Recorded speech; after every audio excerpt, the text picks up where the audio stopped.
যদি আপনি মনে করেন এই উজুর সাথে পবিত্রতার সাথে আপনি জান্নাতের মাহফিলে বসেন, আমার খোদে খোদা আপনি আমাকে এই জান্নাতের মাহফিলের উসিলায় জিন্দেগানের গুনাহ মাফ করে দিতে পারেন কি পারে না? একটা কথা মনে রাখতে হবে, নসিহতগুলি তখনই হৃদয়ের ভিতরে কাজ করে, তখনই মানুষটা আমলিত হয় নিজে যদি পবিত্রতা রক্ষা করে। ঠিক কি না বলে? আপনারা যারা মাহফিলে বসবো একটা নিয়ত রাখতে হবে, যে কোনো মিলাদের মাহফিলে বসন না কেন, মাহফিলে যাওয়ার আগে আপনার শরীরটা যেন পবিত্রতা থাকে এবং উযুর সাথে আপনি বসবেন।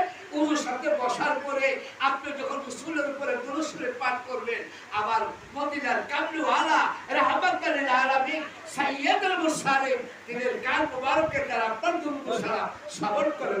সুবহানাল্লাহ। আপনার উযুলাই বিদায় রাসূলের দুরূদ শরীফ পড়তে ভালো লাগে না, স্বাদ লাগে না, আল্লাহ জিকির বোঝা লাগে না, কারণ একটাই আমার নিজের পবিত্রতা লাই বিদায় আল্লাহ রাসূলের আমার কাছে ভালো লাগছে না, টেস্ট লাগছে না। যখন আপনি পবিত্রতা অর্জন করে বসবেন, আপনার হৃদয়ের ভিতরে ধাক্কা দেবে। ঠিক কিনা বলে?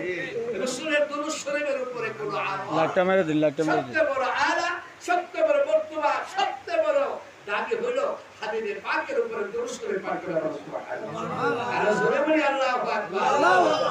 আমার ওদিকে আলোচনা না, দুরূদ যদি আপনি সহি শুদ্ধ করে আমলের সাথে উযুর সাথে আপনি যদি এই দুরূদ শরীফ